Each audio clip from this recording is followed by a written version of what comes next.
ವೀಕ್ಷಕರೇ, ಆತ್ಮೀಯರೇ, ಕೇಳಿ. ಮಹಾಭಾರತವನ್ನು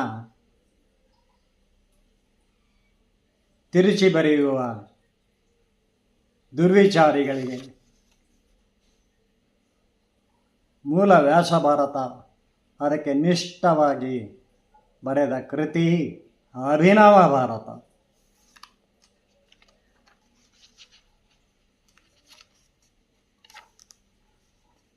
ದ್ವಾಪರವನ್ನು ಅಂತ ಹೆಸರಿಟ್ಟು ಕೃತಿಗೆ ನಮಿಸಿ ನಾರಾಯಣನ ಅಂತ ಶ್ಲೋಕ ಬೇರೆ ಹಾಕಿ, ದ್ವಾಪರಕ್ಕಿಂತಲೂ ಕಲಿಯುಗಕ್ಕಿಂತಲೂ ಕ್ರೂರವಾದ, ದುರ್ವಿಚಾರದ, ಅನೈತಿಕ ಸಂಬಂಧದ ಕಥೆಯನ್ನಾಗಿ ಮಾಡುವುದು. ಪಾಂಡುರಾಜ ಷಂಡ ಅಂತ ಎಲ್ಲದಕ್ಕೂ ಉತ್ತರ ಹೇಳ್ತದೆ ವ್ಯಾಸ ಭಾರತ, ಮೂಲ ವ್ಯಾಸ ಭಾರತ. ಅದಕ್ಕೆ ನಿಷ್ಠವಾಗಿ ಬರೆದ ನನ್ನ ಅಭಿನವ ಭಾರತ ಆತ್ಮ ಸಂತೋಷದಿಂದ ಬರೆದಿದ್ದೇನೆ. ಒತ್ತಿ ಒತ್ತಿ ಹೇಳ್ತೇನೆ. ಪಂಡಿತೋತ್ತಮರ ವಿಡಿಯೋಗಳು ಬರ್ತಾ ಇದ್ದಾವೆ, ನೋಡ್ತಾ ಇದ್ದೀನಿ. ಅವುಗಳು ಕೂಡ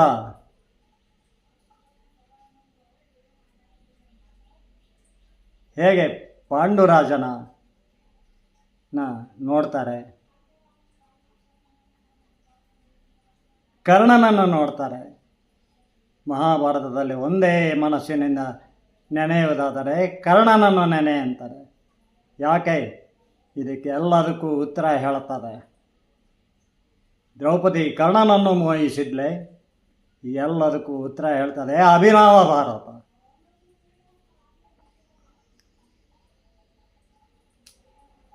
ಆರಂಭದಲ್ಲೇ ಗಂಗಾ ನದಿಯಲ್ಲಿ ಗಂಗೆ ನಡೆದುಕೊಂಡು ಬರ್ತಾಳೆ.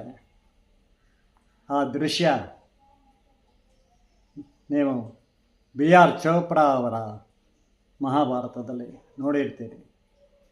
ಹಾಗೇನೆ ಮೂಲ ವ್ಯಾಸ ಭಾರತದಲ್ಲೂ ಹಾಗೇನೇ ಇದೆ. ನನ್ನ ಕೃತಿಯಲ್ಲೂ ಆ ಚಿತ್ರಣವನ್ನು ಕೊಟ್ಟಿದ್ದೇನೆ. ಅಲ್ಲೇ ಬೇಟೆಗೋಸ್ಕರ ಓಡಾಡ್ತಾ ಇದ್ದ ಶಂತನು ಮಹಾರಾಜ,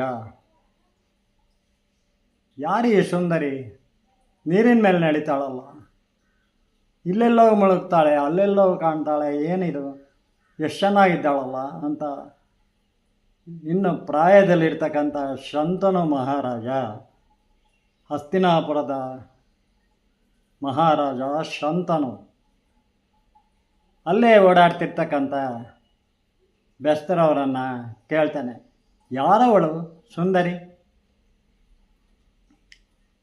ಇಲ್ಲಿ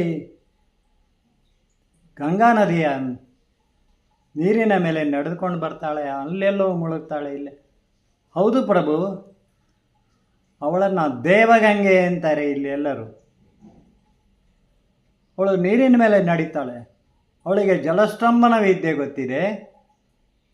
ಅವಳು ಇಲ್ಲಿ ಮುಳುಗ್ತಾಳೆ, ಮತ್ತೆಲ್ಲವೋ ಹೇಳ್ತಾಳೆ.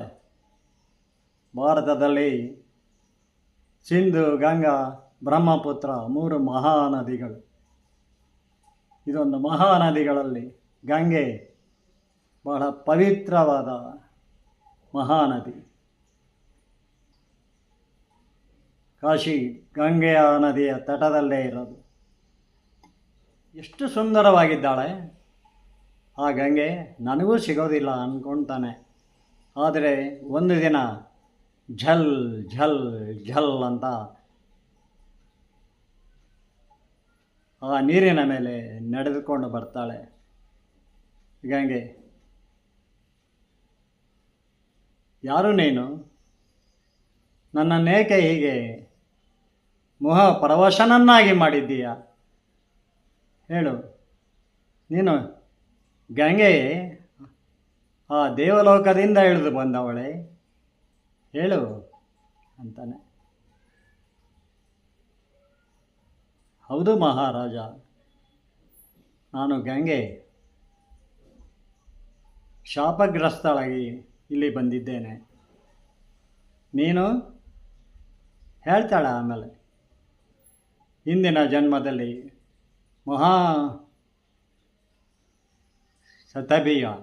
ಮಹಾಶತಭಿಷನಾಗಿದ್ದೆ ರಾಜರ.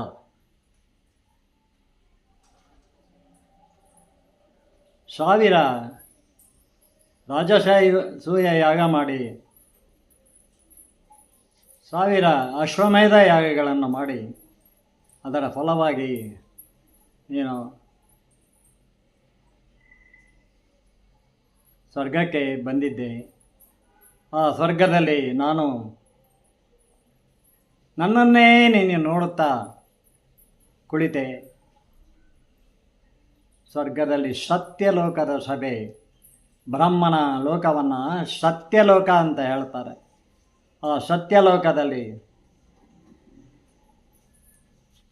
ನಾವಿಬ್ಬರು ಉಪಸ್ಥಿತರಾಗಿದ್ದ ಸಂದರ್ಭದಲ್ಲಿ ನನ್ನ ಸೆರಗು ಹಾರಿ ಹೋಗಿರುತ್ತದೆ. ಆಗ ನೀನು ನನ್ನನ್ನು, ನಾನು ನಿನ್ನನ್ನು ನೋಡ್ತಾ ಇರ್ತೀವಿ. ನೀನು ಪೂರ್ವ ಪುಣ್ಯದಿಂದ ಸ್ವರ್ಗಕ್ಕೆ ಬಂದಿರ್ತೀಯ ಮಹಾಭಿಷಿತ ಆಗಿನಾಗಿ.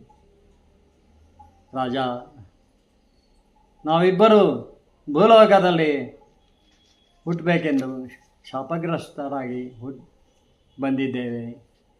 ನೀನು ಶಂತನು ಮಹಾರಾಜ ಆಗಿದ್ದೀಯ, ನಾನು ಆ ಗಂಗೆಯೇ ಆಗಿದ್ದೇನೆ.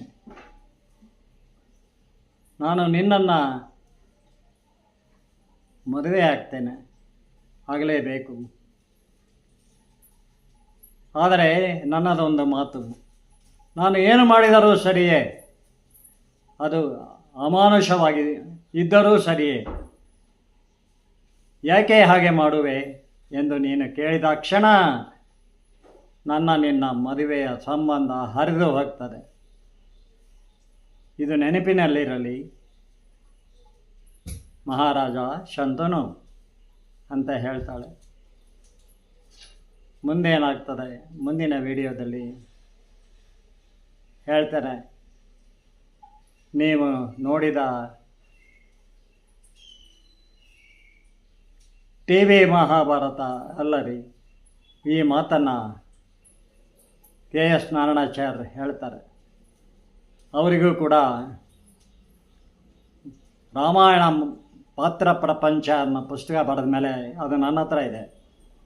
ಮಹಾಭಾರತ ಪಾತ್ರ ಪ್ರಪಂಚ ಬರೀರಿ ಅಂತ ಹಿಂದೆ ಹೇಳಿದ್ದೆ ಅಂತ ಮತ್ತೆ ಹೇಳ್ತಾ ಇದ್ದೇನೆ. ಬರೀರಿ ಅಂತ ಹೇಳಿ ಒತ್ತಾಯ ಮಾಡಿ ನನ್ನ ಕೈಯಿಂದ ಆಗಲ್ಲಪ್ಪ, ನನಗೆ ಸುಸ್ತಾಗಿದೆ, ನಾನು ವಯಸ್ಸಾಯಿತು ಅಂತ ಹೇಳಿದ್ರು ಕೂಡ ಕೈಯಲ್ಲಿ 10,000 ಇಟ್ಟು ಒಬ್ಬ ಬಿಸ್ನೆಸ್ ಮ್ಯಾನ್ ಹೊರಟೋಗ್ತಾನೆ. ಅವರು ನಿರ್ವಾಹ ಇಲ್ಲದೆ ಮಹಾಭಾರತ ಪಾತ್ರ ಪ್ರಪಂಚ ಬರೀತಾರೆ. ಅವರು ಹೇಳೋ ಮಾತೂ ಅಷ್ಟೇ, TV ಮಹಾಭಾರತ ಅಲ್ಲ, ಡೈಲಾಗ್ ಬೇಸ್ಡ್, ನಿಜವಾಗಲೂ ಅಲ್ಲ. ಆದರೆ TV ಮಹಾಭಾರತ ಎಷ್ಟೋ ಸಾವಿರ ಪಾಲಿಗೆ ಗೊತ್ತ. ಅವ್ರು ಯಾರು ಶಂತನು ಮಹಾರಾಜನನ್ನು ಷಂಡ ಅಂತ ನೋಡೋದಿಲ್ಲ. ಹೇಗಿರಿ ಷಂಡ ಆಗ್ತಾನೆ? ಬಿಳಿಚ್ಕೊಂಡು ಹುಟ್ಟಿದವರೆಲ್ಲ ಷಂಡ್ರಾಗ್ಬಿಡ್ತಾರ.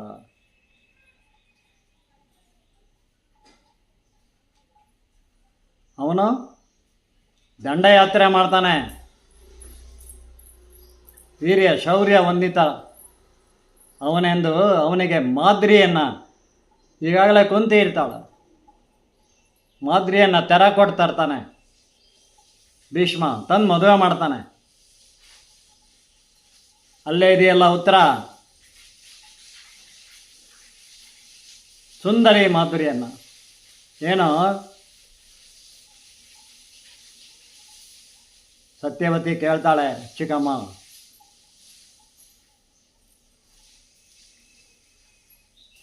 ಏನು ಭೀಷ್ಮ, ದೇವವ್ರತ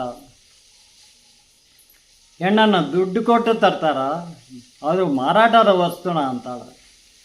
ಡೈಲಾಗ್ ವಿಸ್ತರಿಸಿದರೆ ಹೀಗೆ ಮಾಡ್ಬೇಕ್ರಿ, ಹುಚ್ಚುಚ್ಚನಂಗೆ ಬರೆಯೋದಲ್ಲ. ಅಮ್ಮ, ಇದು ಹಸ್ತಿನಾಪುರದ ಗೌರವ ಘನತೆಯ ಪ್ರಶ್ನೆ, ಪ್ರೆಸ್ಟೀಜ್ ಅಂತಾನೆ. ನಾನು ತೆರ ಕೊಟ್ಟು ತರದೇ ಹೋಗಿದ್ದರೆ ಬೇರೆಯವ್ರು ಯಾರೋ ಬಂದು ತೆರ ಕೊಟ್ಟು ಕರ್ಕೊಂಡು ಹೋಗ್ಬಿಡೋರು.